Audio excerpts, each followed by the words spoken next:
મારું નામ નિંબારામ. આપણે શિરોઈ જિલ્લામાં અનાપુર ગામે. શિરોઈ જિલ્લાનું અનાપર ગામના એ મુખ્ય તમે રહેવાસી છો, એના સ્થાનિક. અહીંયા તમને કેટલો ટાઈમ થયો આયા? હું તો ખાસા વાર 20-22 વાર 20-22 વર્ષ થયા. આ જગ્યા પર 22 વર્ષ નીકળ્યા તમે? હા, એને કુવો આગળ છે ને, ઈ કુવે પેલા રહેતા, પછી આને કુવા. હવે કેટલી ભેંસો બતાવો એટલે ખબર પડે. ભેંસુ બે ભાઈઓ 70-80 ભેંસો અત્યારે હાલમાં. હા, બે ભાઈ સબ વેચાતો માથે ખોણ હે, પાપડી હે, સારો હે, બધું જ વેચાતું. આ ભેંસી મોટી 8-9 લીટર દૂધ વાળી બંને ભેંસો ઉભી કરો. 3-4 ભેંસો મિત્રો ભેંસો દૂધ આપી શકે. આ ભેંસો ઉભી 4 ભેંસો તમે જુઓ. આ રહ્યા ભેંસ, એને 8-9 લીટર દૂધ. લેન્થ સારી ભેંસની, બાવલું તળિયું સારું છે. કેટલો ટાઈમ છે અત્યારે વિયાણ? કેટલો ટાઈમ થયો? આજે તો 6-7 મહિનાથી. તમે તમારા ઘરે કેટલા વેતર ભેંસ દોઈ અને વેચો છો? અમુક બે 7 વેળા વિયોને વેન પાસે વેચાણ. નમસ્કાર મિત્રો, હું છું પ્રકાશ અને આપ સૌનું સ્વાગત છે આપણે એકતા ડેરી ફાર્મિંગ ચેનલ પર. મિત્રો, અમે ઘણા સમયથી આપણે ફાર્મિંગના વિડીયો ઘણા બધા ઓછા હતા, ઇન્ફોર્મેટિવ વિડીયો આવતા હતા, થોડો વ્યસ્તતાના કારણે. આજની મુલાકાત છે આપણી બનાસકાંઠા જિલ્લાના દામા ગામ. દામા ગામ છે ને? દામા ગામ. ઘણા બધા લોકો એવું કહેતા હોય કે પશુપાલનમાં કઈ વધે ન વધે, પશુપાલન ક્યાંથી શરૂઆત કરવી, કઈ રીતે કરવું. તમારી પાસે જે હોય ને જેવું હોય ત્યાંથી તમે પશુપાલન કરી શકો છો. આજનો વિડીયો ખાસ કરીને તમારે એ શીખવાનું છે કે પશુપાલન કઈ રીતે થઈ શકે. એમાં મોસ્ટલી ભેંસોનું કરવું હોય તો, ગાયનું એચએફનું કરવું હોય તમે ગમે એવું કરી શકો, પણ ભેંસોનું કરવું હોય ને તો એની અંદર તમને આજના વિડીયો ઉપરથી તમને બધી જ ખબર પડી જશે કે આપણે શું શું કરવું જોઈએ. અને એવા માણસ છે કે જે ખરેખર ક્યાંથી આવેલા છે, ક્યાંથી ક્યારે આવ્યા અને અહીંયા કેટલી જમીન છે કે નથી, બધું જ તમને એમની પાસેથી જાણવા મળશે. આપણું એકવાર નામ આપો, ક્યાંથી તમારું વતન ક્યાંનું છે, અહીંયા તમે ક્યારે આવી, બધું એકવાર આપણા દર્શક મિત્રોને જણાવો. મારું નામ નિંબારામ. આપણે શિરોઈ જિલ્લામાં અનાપુર ગામે. શિરોઈ જિલ્લાનું અનાપર ગામના એ મુખ્ય તમે રહેવાસી છો, એના સ્થાનિક. અહીંયા તમને કેટલો ટાઈમ થયો આયા? હું તો ખાસા વાર 20-22 વાર 20-22 વર્ષ થયા. તમે મતલબ ઘણા નાના હશો એ સમય આયા છો ને? ખાસા ટાઈમ લગ્ન અહીંયા થયા કે મતલબ કોઈ આવે અહીંયા આવી? એવો શું વિચાર આવ્યો કે તમે અહીંયા આયા, બીજે ક્યાંય ના ગયા? હોય ભલે ને આયા, પછી આ હોય ફાબી ગઈ હોય રિયા. માલધારી લોકો મિત્રો ભેંસો લઈને ગમે ત્યાં જતા સારું લાગે તો ત્યાં એ લોકો રહે, મતલબ પોતાનું રહેઠાણ બનાવતા, ત્યાં આજુબાજુ ચારિયણ એમને સારું ગમવું જોઈએ. હા, બસ ચારિયણ સારું ગમવું, એરિયો સારો હતો આપણે. એરિયો લોકો સારા, ચારિયણ સારું હોય ને એટલે લોકો ત્યાં બેસી જતા. આપણે 20-22 વર્ષ પહેલા અહીંયા આવેલા અને અહીંથી અમે ભેંસોની શરૂઆત કરેલી. કેટલી ભેંસો લઈને તમે આવ્યા હતા કે ભેંસો નથી તમારી પાસે? કોઈ ગાઢરા બકરા હતા કે પછી 22-23 ભેંસો હતી? અને મતલબ બીજું કોઈ તમે બકરા કે એવું કઈ ગાયો હતી? ગાયો એક બે દેશી ગાય હતી. એક બે દેશી ગાયો ભેંસો લઈને તમે ત્યાંથી આવેલા અને એ ભેંસો તમે અહીંયા આવી અને ધીમે ધીમે ચાલુ કીધું. આ ઘરની માહિતી હારો પાડો થોડી માં, એટલે ધીરે ધીરે આ બની ગઈ ભેંસો. અહીંયા તમારી કોઈ જમીન તમે વેચાતી લીધેલી છે કે પછી ના? હોય નથી. આ જે જમીન ઉપર તમે વીઘો એક જગ્યા છે એટલી જ? બસ આ વીઘો ને ધણીની. આ એક વીઘો જગ્યા તમને કોની જગ્યા છે આ બધી? આ ઈશ્વર ધોડાની. ઈશ્વરભાઈ ધોડાભાઈ ખટાણા અહીંના, મતલબ એ આખું એ પણ માલધારી છે, એમની જમીન છે. ઈશ્વરભાઈ એમને એક વીઘો જગ્યા તમને વાપરવા આપી, તમે અહીંયા બેસો ને. આ જગ્યા પર 22 વર્ષ નીકળ્યા તમે? હા, એને કુવો આગળ છે ને, ઈ કુવે પેલા રહેતા, પછી આને કુવા. બે કુવા. આ જગ્યા ઉપર તમે 22 વર્ષ કાઢ્યા ને? ઓકે.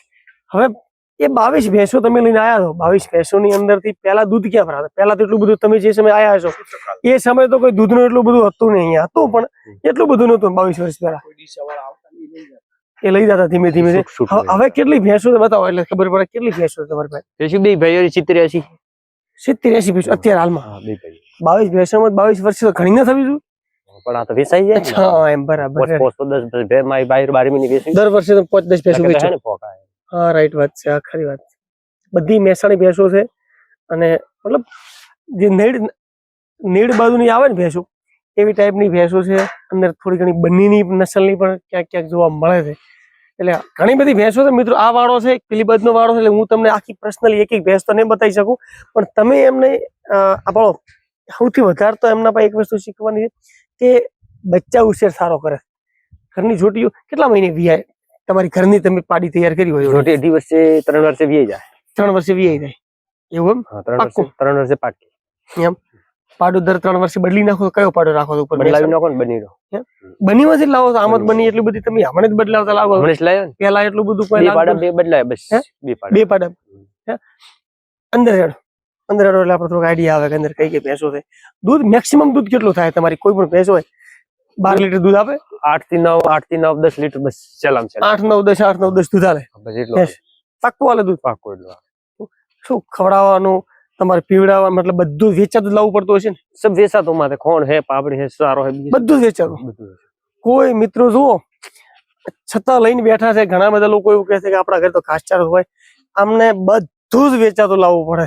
સબ વેચાતા માથે હે. કોઈ વસ્તુ ઘરની નથી. ઘાસચારો કારણ વિગો જગ્યા એમને જ છે, ખાલી બાંધવાની રહેવાની પૂરતી. આ ભેંસી મોટી 8 9 લીટર દૂધ વાળી બંને ભેંસો ઉભી કરો. 3-4 ભેંસો. મિત્રો ભેંસો દૂધ આપી શકે. આ ભેંસો ઉભી 4 ભેંસો તમે જુઓ. પડી માં પડી પડી માં કઈ વેતર કયા છે?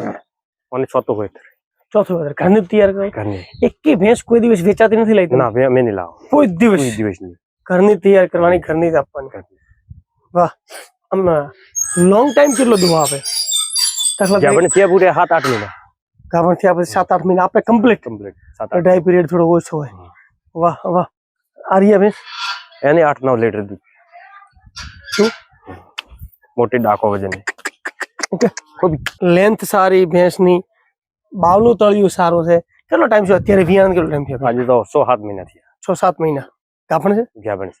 કેટલા મહિનાની ગાભણ છે? 4-5 મહિનો ચાલે. 4-5 વિયાણ 6-7 મહિના થયા. હાલની તારીખમાં 4 મહિનાની ગાભણ છે. અચ્છા હા મેં કીધું આપ્યું દૂધ વાળી 10-10 લીટર. 8-9 લીટર દૂધ. 9 લીટર આપ્યું. 9 લીટર. અત્યારે હાલમાં કેટલું? હાલમાં 8 લીટર છે. એવું? 7-8 પાકું. વાહ. બાજુમાં બેઠી આર્યા એની 7 લીટર દૂધ છે. 7 લીટર દૂધ. પીણી આ ઘરની કયું વેતર છે? કોને સોતું વેતર.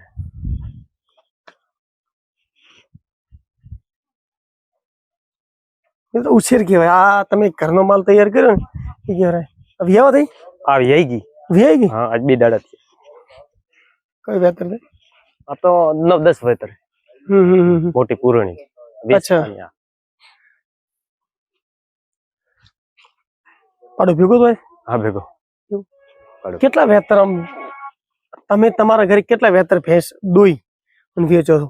અમુક બે 7 વેળા વીણ પાસે વેચાણ 6-7 તો ઘરે દુવો ને? હા એટલે દોવી પડે. મિત્રો જો એમના પછી વસ્તુ શીખવાની કે 6-7 વેતર એ ઘરે દુવે છે. મતલબ જે પીક લેવલ દૂધ લેવાનો છે ને કે ભાઈ આપણે દૂધ આપણને ક્યારે પશુ આપે કે પેલા વેતર ની અંદર તો ભેંસ નું મોલ ખર્ચા બરચા નીકળે સારું નીકળી જાય. બીજો ત્રીજો ચોથો પાંચમો આ જે વચ્ચેના 4-5 વેતર છે ને એ તમે ખરેખર આપણે દૂધ દુવાના છે. આપણે ઘણી વાર પેલું વેતર દુવા બીજા વેતર વેચી ઘણી મોટી વેતર પછી ના વેચવા આવે ના વેચવા. એવું આ ભેંસ ની વેચવાની ઘરે જ રાખવાની? ઘરે જ રાખવાની. બરાબર. બધી તો ન રાખી શકો ને આપણે? બધી નહીં રાખે પણ અમુક કોક ઘણી પાડી બીજી જતી હોય ને સારી રીતે તો વાર ના વેચવા. ઓળખી તો તમને ખબર પડી જાય કે આ ભેંસ નસલ વાળી છે સારી વીટ સારું આવે તો એને વસૂલ કરી નાખે ને. હા વસૂલ કરી નાખે. સાચી વાત. સારું આવે ના બરાબર. મિત્રો આવી રીતે એમણે 2 વાડા છે, ઉપર લીમડા છે. હું ઘણી વખત કહેતો હું કે તમારા ઘરે જો સારા વૃક્ષો હોય, લીમડા હોય તો એ કાપવાના નહીં, કારણ કે એ ખરેખર એક વરદાન રૂપી હોય છે. પશુઓ એને સોયડા નીચે બેઠા હોય એમણે ખાલી આ લીમડાઓનો અને જે વૃક્ષો છે એમનો આખો એક ઉપયોગ કરી અને નીચે આમ વાડો બનાવી દીધો છે. એની અંદર ભેંસો સોયડે બેસે, અંદર પાણીનો ટોકો છે, પાણીના ટોકાની અંદર રહે. પેલી બાજુ પણ તમે જુઓ છો ઉપર લીમડો છે, સોયડો છે અને પાણીના ટોકાની અંદર ભેંસો છૂટી ફરે આરામથી. એવી રીતનું છે. અલગ અલગ ગમેણો છે. તમે જુઓ આ છૂટી ગમેણ બોધી નો બપોરે ને બદલી હોય બારે આવે. શિયાળામાં ચો બોધો દૂધની ભેંસી હોય આવે પછી લેબડો પેટે જાય. શિયાળામાં બેઠી છે, ઠંડી ના આવે. લેબડો ચોમાસામાં પછી ગારો બારો થાય ખરી? ઘણો ગારો થાય. ઘણા ગારો થાય. ખૂબ થાય. ભેંસોને આ લેટન મજા કરી. મિત્રો જમીનની અગવડતા છે મિત્રો, એટલે એ તો ખાલી જુગાડ કરી લે રહેવા માટે બરાબર છે. પણ એમના પશુ એટલા તંદુરસ્ત છે કે એ એની રીતે ખોરાકમાં બીજું શું લાવો? એમ બે ગોત્રી ને આ પેલી આપણે મગફળી સારે ઘાસચારા માટે લાવો. અને ખોળમાં શું શું આપો છો? પાપડી ને ગવારચૂરી. ગવાની ચૂરી ને પાપડી આપે છે એટલે એ ઠંડી ન લગાડે અને ભેંસને વ્યવસ્થિત રીતે ખોણ આપે. એટલે તમે જુઓ બધી માતી છે ભેંસો બરાબર. દોવા ટાઈપ કેટલી આપે છે અત્યારે હાલમાં 2 જણોની થઈ કેટલી 30 જેવી બરાબર. દોવાના ટાઈમ બધી અહીંયા લાવી દો? બધી હોય આવે બરાબર. તમે જાતે દો? હા હાથી. કોણ કોણ દોવા વાળા તમે? અમે 2 માણસ. તમે 2 માણસો. એટલે તમારા 30 એક તો દોવા વાળી છે ને ભેંસો? હશે ને? 30 દોઈ નાખો તમે? હો. 30 દોઈ નાખો. દોવામાં તો કોઈ પાછા નહીં. એવું એમ? તો મિત્રો આ જો ઉપર લીમડો છે અને મસ્ત રીતે ભેંસો બેઠી છે શાંતિથી અલગ અલગ. બનીનો પાડો ક્યારે લાવ્યો? પાડો લાવ્યો નો 12 મહિના થઈ ગયા. એને બચાયા બનીને પાડને? બસ છે ને પણ પેલા બેઠો ને સાપ. ના હોય. વાહ વાહ. તો મિત્રો આમના પાસેથી એક વસ્તુ શીખવાની એ છે કે એમની પાસે કશું જ નતું, ખાલી હુનર હતું કે ભાઈ આપણે માલધારી છો તો આપણે આની અંદર અચ્છા પચા રહેવાનું છે, વધે કે ન વધે એ જ ગણતરી. વધે કે ન વધે માલ જોઈએ આપણે. માલ જોઈએ, એનો માલધારી કહેવાય કે વધવાની ગણતરી નથી કરતા, પણ ખાલી ને ખાલી એમનો એક જ ઈચ્છા કે ભાઈ આપણે માલ જોઈએ. એ માણસો એક ગણી અને બેઠા છે. તો એ આ બધા એમના અંદરથી આપણે તો ખરેખર તો વ્યવસ્થિત રીતે ટેકનિકલ થી ચાલતા હોઈએ તો આવી પશુ આપણે આપણા ઘરે હોય અને બધું જ વધે. ન કેમ વધે, ન વધતું કોઈ માણસ બેહે નહીં, કારણ કે કમસે કમ આ લોકો એવું કે અમે 10 વર્ષે 5-10 તો તમે વેચતા હશો ને? એટલે વેચો. બાવસી રે ગાય હમ.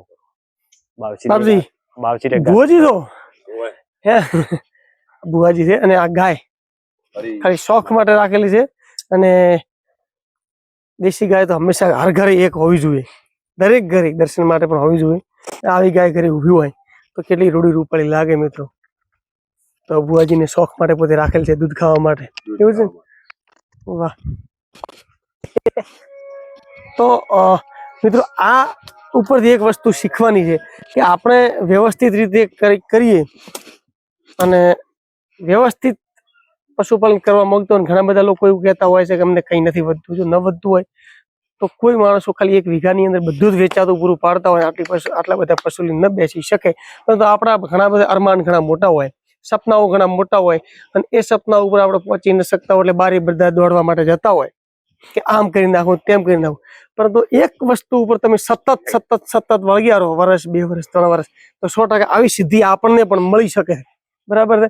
એટલે આપણે આવા તમે ધીમે ધીમે જયારે આવી નસલ તૈયાર કરવા માંડો, આજે એમને છોટી ગોત શોધી લઈ, બરાબર છે, આવી જયારે નસલ તૈયાર કરીને આવી ભેંસો તમારી પાસે 40-50 થઈ જાય. ઓનો બાપ 2.5 લાખમાં વેચ્યો મોહનભાઈ. મિત્રો એવી વાતો છે કે જયારે તમારી પાસે કોઈ સારી વસ્તુ હોય ને એટલે ઓટોમેટિક તમારી પાસે પૈસા બંધ વાર ન લાગે. ને જયારે આપણા તમે